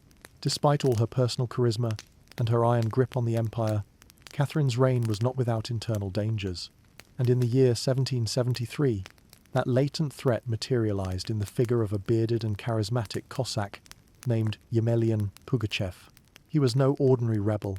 Pugachev boldly claimed to be none other than Peter III, Catherine's deceased and deposed husband. According to his incredible story, Pugachev had miraculously survived the coup orchestrated by his wife, and now he was returning to reclaim his rightful throne from the German usurper. It was an absurd and easily refutable claim. Peter had been dead for over a decade, but for the vast, oppressed, and exhausted lower classes of Russia, the truth of the claim was not the main thing. What mattered was the hope it offered. Pugachev promised a radical liberation from serfdom, an end to oppressive taxes, and the distribution of land to the common peasants. His incendiary words sparked a rebellion that spread rapidly throughout the Volga River region, finding a particularly strong echo among the libertarian Cossacks, the impoverished peasants, and the communities of Old Believers, a dissident religious group persecuted by the official church. At a time when the gap between the wealthy landowning nobility and the mass of serfs had brutally widened, his promises of justice and equity sounded like a promise of earthly salvation. Pugachev's rebellion became the largest peasant uprising in Russian history. An explosion of fury accumulated over generations of oppression. Major cities were taken by the rebels, fortresses fell before their advance, and numerous nobles and imperial officials were brutally massacred. For a terrifying moment for the court of St. Petersburg, it seemed as if the empire itself might fracture irreparably under the weight of the popular revolt. Catherine staggered at the magnitude of the threat. This was not a foreign war that could be won with cavalry charges and diplomatic treaties. It was a visceral revolt from within, her own people rising up in arms against the system she ruled with an iron fist. But Catherine did not succumb to panic. She acted with determination and pragmatism. She deployed professional military forces, including units of the Imperial Guard, with orders to crush the rebellion without mercy or consideration. After fierce battles, Pugachev's forces were finally defeated in 1774. The rebel leader was captured, displayed as a trophy in an iron cage during his transfer to Moscow, and finally beheaded in a brutal public execution, a macabre warning to all those who dared to follow his example of defiance of imperial power. After suppressing the rebellion, Catherine redoubled her efforts to maintain order and strengthen the centralized control of the empire. Her early dreams of a possible gradual emancipation of the serfs quietly vanished in the face of the stark reality of the revolt. Pugachev's rebellion had shown her the limits of applying Enlightenment ideals in a country still deeply chained by the structures of feudalism. Consequently, Catherine leaned even more heavily on the landowning nobility, offering them greater autonomy and absolute control over their serfs, in exchange for their unconditional loyalty to the crown. This was a crucial turning point in her reign. The Empress, who once enthusiastically quoted Voltaire and Diderot, now prioritized political stability and the preservation of social order over philosophical principles. Reform became a cautious and gradual process. Surveillance of any sign of dissent intensified, and any attempt at rebellion, even whispered in secret, had to be crushed quickly and brutally before it could take root. Pugachev may have literally lost his head, but he left behind a chilling warning that haunted Catherine until the end of her days. That power built on inequality and oppression could only be sustained until the storm of popular revolt brought it down with relentless fury. As Catherine the Great approached the final years of her long and tumultuous life, she had ruled Russia for more than 3 decades, a period longer than any other female ruler in the history of the empire. From the moment she boldly seized power, she had defied the expectations of her time, profoundly reshaped her vast empire, and radically redefined what a woman could achieve in the role of an absolute monarch. Under Catherine's energetic and visionary reign, Russia was transformed into a true European power, whose strategic and cultural weight was felt throughout the continent. Its territory expanded by more than 200,000 square miles, annexing crucial regions such as Crimea, large portions of Poland, and vast expanses of the northern Black Sea coast. These were not mere military conquests. They were carefully calculated strategic moves, securing access to vital warm water ports for trade and reshaping the balance of power in the region. But her legacy transcended the borders drawn on maps. Catherine left an indelible cultural mark on the history of Russia. She helped found the renowned Hermitage Museum, amassing one of the largest and most valuable art collections in all of Europe, and maintained an active correspondence with the brightest minds of the Enlightenment, promoting the exchange of ideas and the flourishing of modern thought in her court. Her court became a vibrant center of sophistication, art, and intellectual ambition, attracting scholars, artists, and diplomats from across the continent. In a country often perceived as backward and barbaric by the powers of Western Europe, Catherine managed to firmly place Russia on the cultural map of the 18th century. She modernized the education system, founded schools for girls, a significant advance for the time, and actively promoted the printing and distribution of books, fostering literacy and the dissemination of knowledge. She introduced the innovative practice of smallpox inoculation in Russia, even publicly undergoing the vaccination herself, an act of scientific courage and leadership that sought to dispel fears and promote public health in her empire. However, her reign, despite its many achievements, was also marked by profound contradictions and paradoxes. While she deeply admired the ideals of the Enlightenment and corresponded with its leading exponents, she never took the decisive step of freeing the millions of serfs who constituted the backbone of the Russian economy. In fact, she extended the institution of serfdom even more deeply into Russia's newly acquired territories, strengthening the power of the nobility at the expense of individual freedom. Her reforms, though impressive in their scope and ambition, remained largely imposed from above, designed to modernize and beautify the empire without truly transforming its social and economic foundations. Still, Catherine's rule brought a period of remarkable internal stability and unprecedented expansionist ambition. She understood intuitively that power is not passively inherited, but is crafted, shrewdly managed, and constantly defended against numerous internal and external threats. She ruled not by the traditional notion of the divine right of kings, but by the force of her indomitable will, her strategic political brilliance, and a relentless pragmatism in the pursuit of her goals. They called her many things: a cunning manipulator, a ruthless tyrant, a visionary reformer, a charming seductress, but above all, she was undeniably effective. When she died in 1796, Russia was a much richer, larger empire in territorial extent, and far more formidable on the world stage than it had been for centuries. She left behind a secure throne for her successor, an expanded empire that stretched across vast territories, and a personal legend that would endure through the centuries, shaping the image of Russia in the European imagination. Catherine did not just reign over Russia, she governed with sharp intelligence, masterful political strategy, and a shameless control of her own historical narrative. And in doing so, she transcended the mere status of empress to become something greater, a living myth. Despite all her imperial power, her ambitious territorial expansion, and her enduring legacy in the history of Russia, Catherine the Great was still, in essence, a woman navigating a world dominated by men and boldly reshaping it in her own image.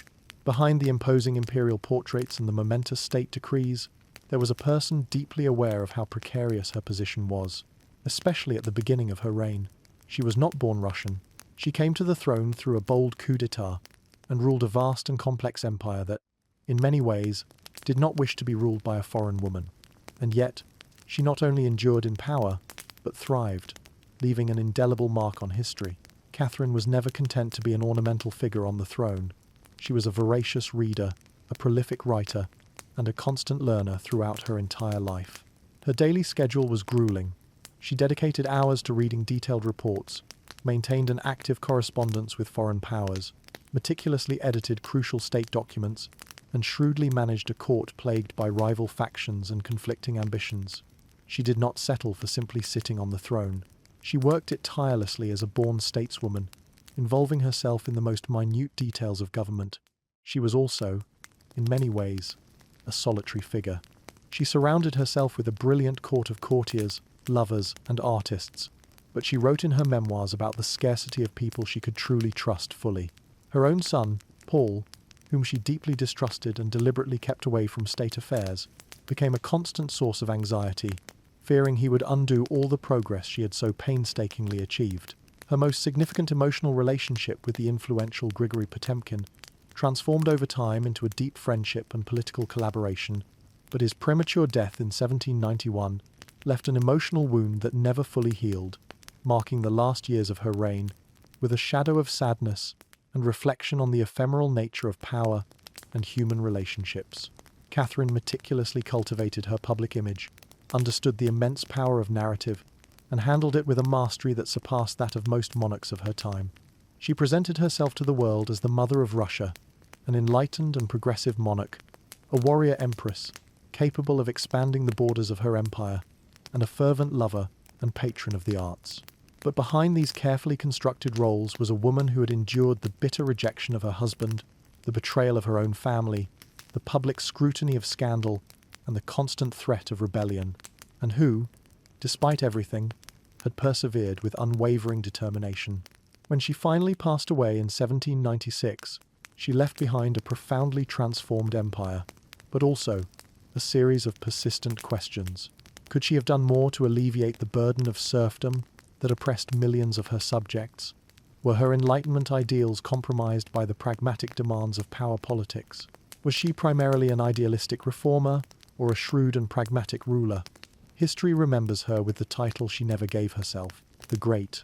It was not because she was flawless in her actions, inherently kind, or perfectly just in her decisions, but because she took power with audacity and wielded it on her own terms, in a time and place where women were not supposed to have any.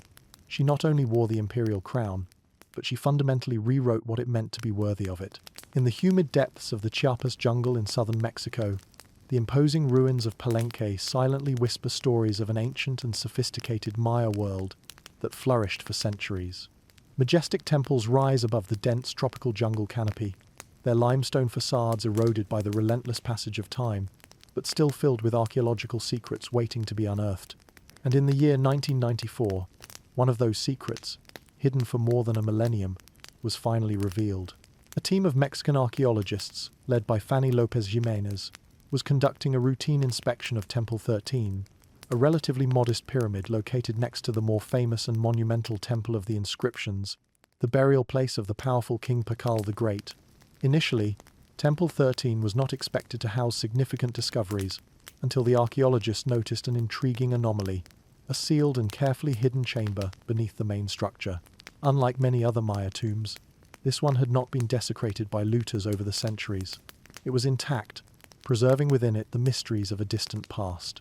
When the archaeologists managed to open the sealed entrance and cautiously descended into the burial chamber, they found a stone sarcophagus, resting in a sepulchral silence. The dense air was heavy with the palpable weight of the elapsed centuries.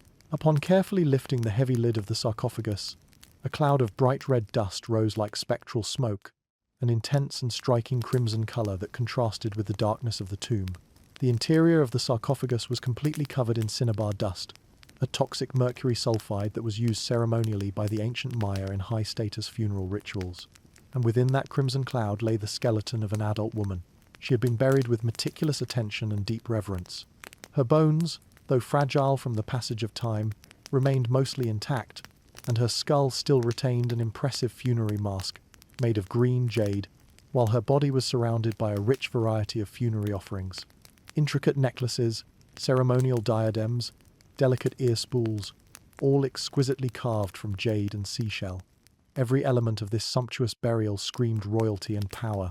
However, surprisingly, there was no name inscribed on the sarcophagus or on the chamber walls. No glyph identified the mysterious woman. Despite being one of the richest female burials ever found in all of Mesoamerica, her identity remained a total enigma. Why was her body covered with this red dust? Who was this important woman? Was she a powerful queen, an influential high priestess, or perhaps even the wife of Pakal the Great himself? The researchers christened her with the evocative name of the Red Queen, and the name endured as the mystery of her identity deepened. Even with the application of the most advanced modern forensic science techniques, archaeologists could not determine with certainty who this enigmatic figure was, only that she had lived approximately in the 7th century AD, during the golden age of the Maya city of Palenque. Unlike most royal Maya tombs, hers had been deliberately hidden, remaining intact and isolated for centuries, as if her identity and her role in the history of Palenque were shrouded in a carefully guarded secret. The choice of cinnabar to cover her body was not accidental. For the Maya, the color red symbolized the dawn, ritual sacrifice, and life emerging from the realm of the dead. It was not just visual symbolism, but a deep spiritual belief in the cycle of life and death. Covering high-ranking deceased with cinnabar was a ritual intended to facilitate the transformation of the earthly body, preserving it not for a static eternity, but for a successful transition to the afterlife. In the complex Maya cosmology, death was not the end of existence, but rather a crucial passage, a crossing to another layer of the cosmos. And so, the Red Queen, whoever she was in life, was being prepared not only for her final burial, but for a possible deification or an elevated status in the underworld. But there is another intriguing layer to this crimson mystery. Cinnabar is a highly toxic substance. Repeated exposure to this mineral can cause severe mercury poisoning, with symptoms including uncontrollable tremors, vivid hallucinations, and even death. While the ancient Maya probably did not understand the chemistry of mercury in modern scientific terms, they undoubtedly perceived its potency, its volatility, and its dangerous nature. Bathing the corpse of a high-ranking person in this toxic substance was a powerful statement, an indication that this individual was not an ordinary mortal. Throughout the city of Palenque, very few individuals were buried with such a significant amount of cinnabar. Pakal the Great himself, the powerful king whose imposing pyramid dominates the archaeological site, was one of them. His body, like that of the Red Queen, was also saturated with this red dust. This detail alone generated intense speculation among archaeologists and historians. Was the Red Queen his principal wife, his influential mother, or someone of equal divine status within the royal hierarchy of Palenque? Furthermore, her skull had been carefully placed on a layer of jaguar skin, another sacred symbol of power and authority within Maya cosmology. Around her were found finely carved bone needles, sharp obsidian blades, and delicate miniature jade figurines, suggesting the performance of complex rituals during her life or in her honor upon her death. Each element of her elaborate burial told a silent story, a narrative of power shrouded in secrecy and reverence. It was the story of a woman prepared to cross into the Maya underworld, the feared Xibalba, not in silence and darkness, but in a ceremony rich in symbolism, soaked in the color of sacrifice and transformation. Surrounding the crimson remains of the Red Queen stretched a world of ancestral silence, interrupted only by the soft glint of green jade, the iridescent shimmer of seashell, and the dark shine of polished obsidian. These were not mere ostentatious ornaments. They were carefully selected offerings, each chosen for a specific purpose to accompany her on her transcendental journey to the Maya afterlife, the mysterious Xibalba. At her sides rested heavy jade necklaces, cold to the imaginary touch, whose meticulously polished surfaces still glowed with a faint sheen after more than 1,300 years underground. Jade was not just a gemstone of great beauty to the Maya. It was considered a sacred substance, a powerful symbol of eternal life. It represented the vibrant green of growing corn, the exuberant vitality of the surrounding jungle, and the very breath of the gods. Only the ruling elite had the privilege of being buried with objects made of jade. For the Red Queen, this precious material covered her chest, adorned her wrists, and decorated her ears, a clear sign that in life she had wielded considerable influence and perhaps even enjoyed divine favor. One of the most unsettling and significant objects found in her tomb was the jade funerary mask delicately placed over her skeletal face.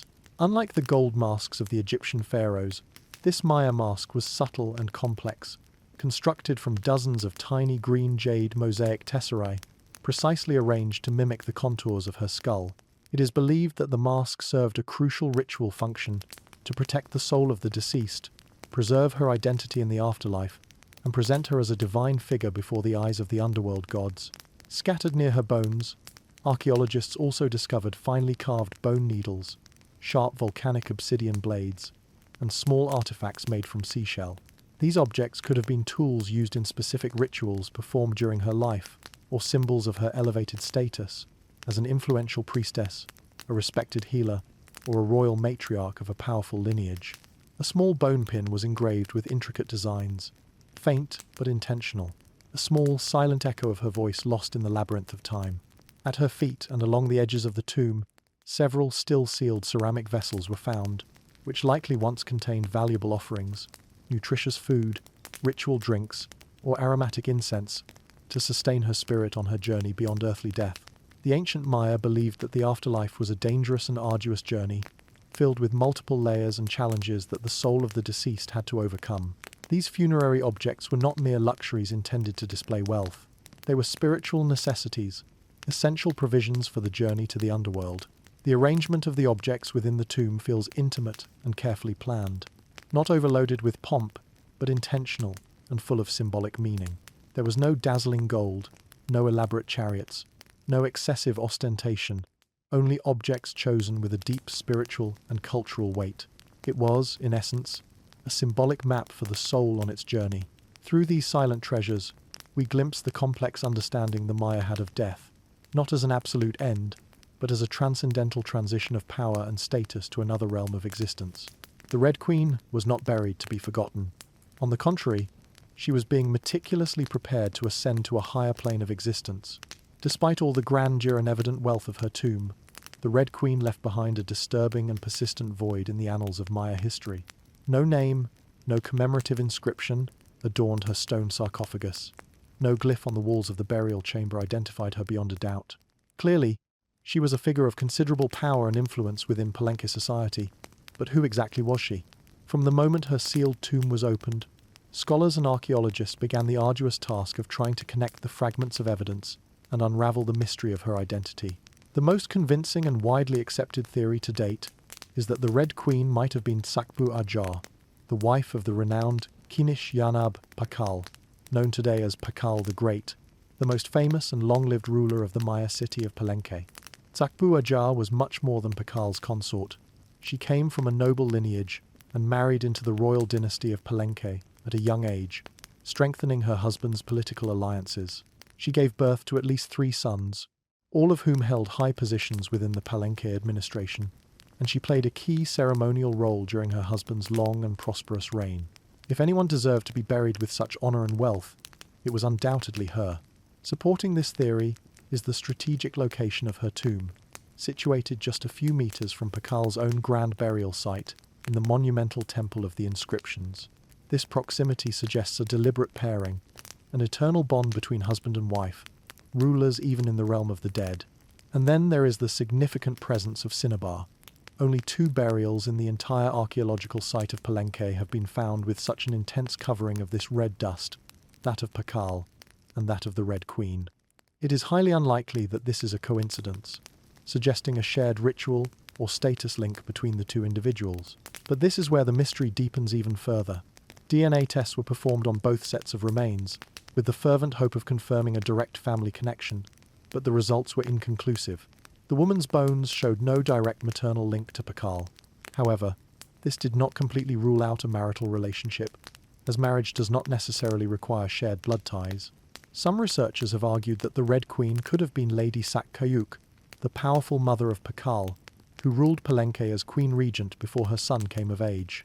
Others suggest she could have been a high-ranking priestess, an influential sister of Pakal, or even a royal ancestor whose name has simply been irretrievably lost to the relentless erosion of time. Still, the circumstantial evidence points most strongly to Tsakbu Ajo, a queen by title, a mother of kings, and a spiritual and political counterpart to the great Pakal.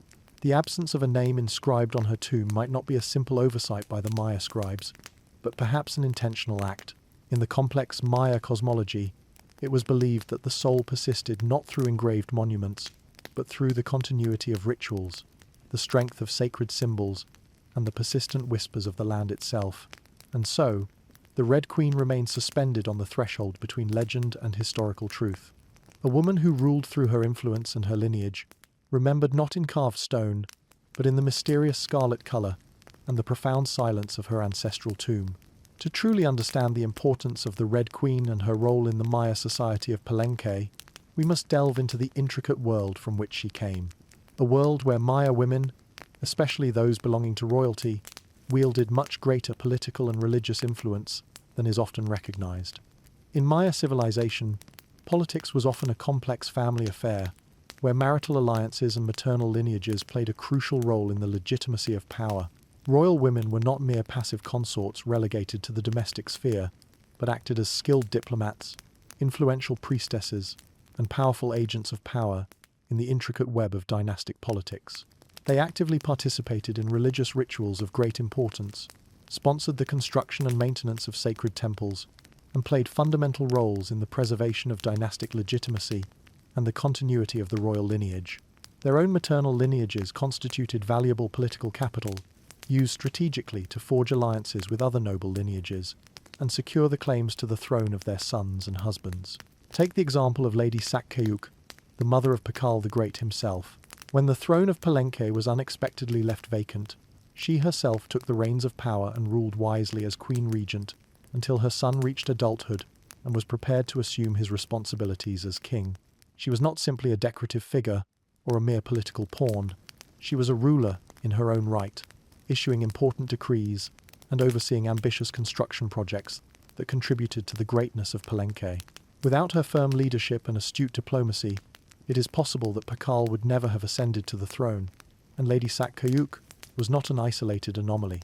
Throughout the Maya world, at important sites like Yaxchilan, Naranjo, and the powerful Calakmul, hieroglyphic inscriptions reveal women performing crucial religious ceremonies, actively participating in warfare and diplomacy, and sometimes even ruling directly as queens in their own right. They were often depicted on imposing stone stelae and vibrant murals, dressed in elaborate ceremonial headdresses and the regalia proper to their high status, standing next to kings as equals, or, in some notable cases, even depicted in a position of preeminence. Their words and actions were carefully carved into the intricate glyphs, and their names were remembered and honored until that relentless passage of time. The Red Queen was not laid in the earth simply with material treasures, but within an architecture imbued with a profound purpose, saturated with Maya cosmology, ritual symbolism, and a deliberate design. Her tomb was not a mere sepulchre, but a carefully constructed gateway to eternity. Her body was discovered in the depths of Temple 13th, one of the smaller pyramids in the ceremonial heart of Palenque. However, its immediate proximity to the monumental Temple of the Inscriptions, the final resting place of the great King Pakal, is extraordinarily revealing. These temples were not erected randomly. Their location was considered sacred, carefully guided by intricate astrological calculations, deep ancestral myths, and the need to affirm the city's dynastic legacy. Temple 13 stands with a relative modesty compared to its imposing neighbor, but within it, it holds an even more intimate and preserved secret. A hermetically sealed crypt, miraculously untouched by looters for over a millennium, was built deep within the core of the pyramid, accessible only through a steep and narrow staircase, whose descent evokes an almost dreamlike symbolism, a ritual journey into the mysterious Maya underworld. The burial chamber itself is austere in its decoration, built with carved stone blocks and hermetically sealed for more than 1,300 years. No elaborate glyphs or vibrant murals cover its walls. No ornate carving tells her earthly story. But perhaps this eloquent silence is intentional. This was a space conceived not for the interpretation of the living, but for the transcendental transformation of the dead. In the center of the chamber, her limestone sarcophagus sits like an ancestral altar, evoking the great stone coffin of Pakal beside it. While the lid of Pakal's sarcophagus is famously engraved with complex scenes of cosmic rebirth, the tomb of the Red Queen presents an austere sobriety. The focus is directed inward, towards the body wrapped in cinnabar, towards the mystery of the death ritual itself. And yet, there are subtle architectural clues that hint at a profound meaning. The tomb is carefully aligned from east to west, a symbolic path that reflects the daily journey of the sun, from the birth of life to the sunset of death and its eventual rebirth. The chamber, although small in dimension, radiates a powerful sense of deliberate and personal purpose, a sacred enclosure built for someone deeply revered by their community. Maya temples were conceived as intricate cosmological tools, symbolic bridges connecting the starry heavens, the fertile earth, and the mysterious underworld.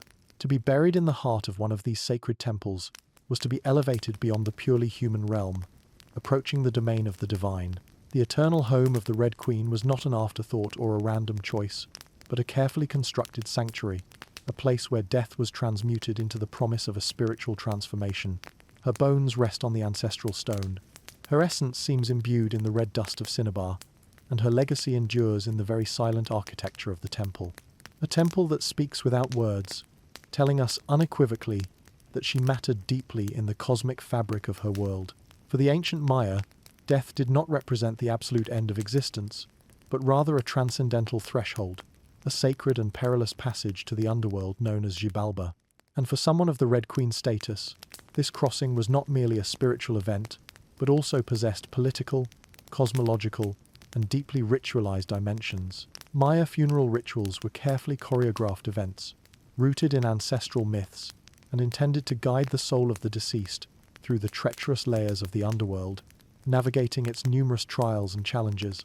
Hieroglyphic texts and rich Maya iconography reveal that Xibalba was not a peaceful and contemplative afterlife, but a dark and labyrinthine maze, filled with rivers of boiling blood, divine judgments, and powerful gods of death. Only those who were properly buried, ritually prepared, and spiritually equipped could undertake this perilous journey with the hope of reaching a favorable destiny. The Red Queen was buried wrapped in symbolic cinnabar, protected within a stone sarcophagus, and surrounded by a profusion of valuable offerings, all unequivocal signs of a burial belonging to the ruling elite. But there are even more intriguing details that suggest specific rituals. The presence of finely carved bone needles and sharp obsidian blades within her tomb hints at the practice of self-sacrifice rituals, possibly symbolic tools representing acts of devotion she had performed in life, or that were recreated in her burial, to strengthen and empower her spirit on its journey.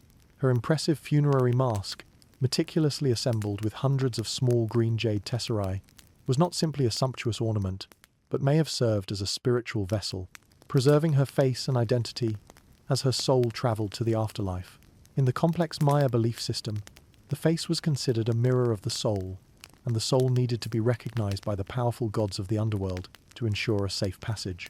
The ceramic vessels found around her likely contained valuable offerings of chocolate, corn, the staple of life, purified water, or even fermented pulque, intended to nourish her spirit on its journey through the other world. Other objects, such as sharp stingray spines or elaborate conch shell trumpets, might have represented spiritual tools used to invoke the deities of the underworld, or as symbols of ritual communication between the worlds of the living and the dead. The burial was not conceived simply as an earthly farewell, but as a profound transformation of the individual. The Maya firmly believed in the cyclical nature of the universe, death seen as a seed being planted, the burial as the act of sowing in the sacred earth, and the afterlife as the promise of a spiritual rebirth.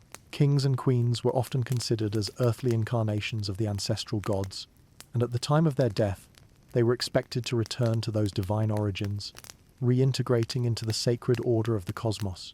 The Red Queen, covered with the symbolic color of blood and rebirth, entombed in the heart of a sacred pyramid, and honored with valuable offerings, was being meticulously prepared for this transcendental rebirth.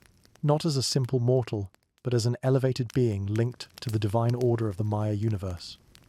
Her burial did not mark the end of her story. It was, in essence, the beginning of her eternal legend. A few steps from the final resting place of the mysterious Red Queen lies one of the most iconic and richly decorated tombs in all of Mesoamerica, that of the great Kinich Yanab Pakal, known simply as Pakal the Great. His elaborate burial within the depths of the monumental Temple of the Inscriptions is celebrated throughout the world for the magnificence of its funerary art, its imposing scale, and its profoundly spiritual symbolism. But what makes the tomb of the Red Queen even more extraordinary and enigmatic is not just the richness of the objects found inside it, but also the precise place where it was discovered. Her sarcophagus was carefully hidden within the relatively modest Temple 13, directly adjacent to the imposing monument of Pakal. In a city like Palenque, where each temple was meticulously positioned to reflect intricate cosmic principles and astronomical alignments, this remarkable proximity cannot be interpreted as a mere coincidence. It was a deliberate choice, a symbolic statement engraved in the very stone of the city. Many scholars and researchers firmly believe that the Red Queen was Tsakbu Ajor, the queen and trusted consort of the great Pakal. While her tomb lacks hieroglyphic inscriptions that explicitly identify her, the striking similarities between their respective burials are undeniable. Both bodies wrapped in symbolic red cinnabar, both entombed in the heart of sacred pyramids, both buried with a profusion of high ritual value, jade objects, and both treated with an extreme reverence that denotes their elevated status. These funeral rituals mirror each other as if they were two interdependent halves of a larger sacred narrative. The elaborate lid of Pakal's sarcophagus famously depicts him falling into the jaws of the underworld tree, a powerful cosmic scene of death and rebirth.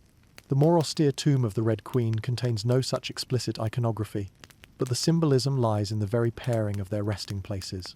If Pakal represented the masculine sun traveling through the dark underworld at night, to be triumphantly resurrected at dawn, then the Red Queen may have represented the feminine moon, the mysterious celestial force that follows its own cycle in the night sky.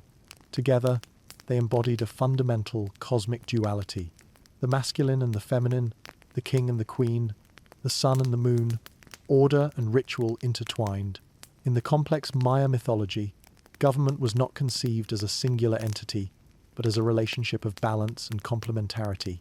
Harmony in the cosmos required the interaction of opposing forces, and that principle extended to the dynastic court and the relationship between the ruler and his principal consort.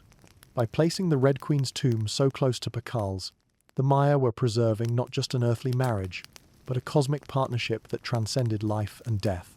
Their proximity in eternal rest may have reflected their interdependent roles in life. A queen not relegated to the background, but situated beside her king, sharing not only an earthly throne, but a spiritual legacy that would resonate through the generations. In their silent tombs, two souls speak without words, wrapped in symbolic cinnabar and protected by the ancestral stone, united through eternity in one of the most sacred and eloquent silences of Maya history. Although her specific name has been irretrievably lost in the mists of time, the Red Queen of Palenque endures in archaeological memory not as a forgotten relic of a distant past, but as one of the most enigmatic and powerful women of the ancient Mesoamerican world.